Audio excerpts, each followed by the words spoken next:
Good dweud. We are dressed in our interesting medieval costume, which we'll explain in a minute. We're sat here in the middle of this fantastic Cathedral of the Moors, and we're surrounded by all these bench ends. Now, all these bench ends tell stories, and they told different stories every century for the past 500 years.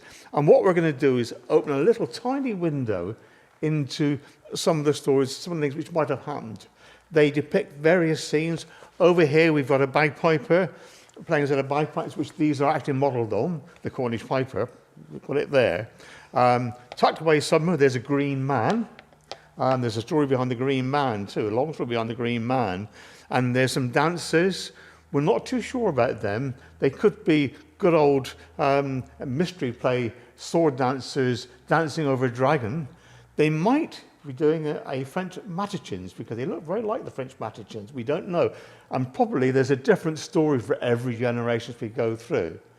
But we are minstrels, and I'll pass over to my boss here to explain where we come from.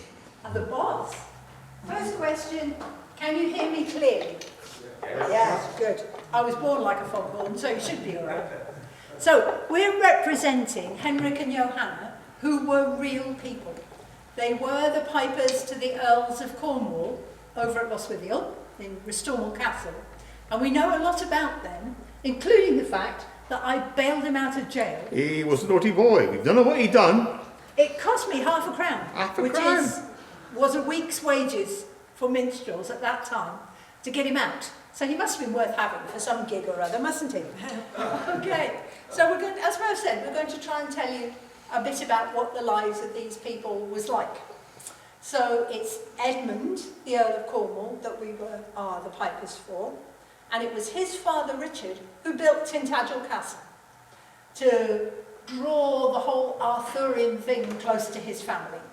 He moved the capital of Cornwall from the border, nasty dangerous place, right up to Loswithiel, where he had his palace and where he also had the stannery, so the source of his money.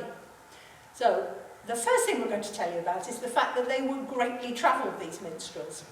And we know that they travelled in lots of areas of Europe where the Earl's wife came from. So the tune we're going to start you off with comes from the Occitan region, and there's a very good reason for this, because this little area, which still speaks the Occitan language, which has what is now a bit of Italy, a bit of Spain and a bit of France, spoke the Occitan language, which was the lingua franca, the language that the minstrels spoke among themselves. And the tune we're going to play for you is called I Vist, Loup, I See a Wolf.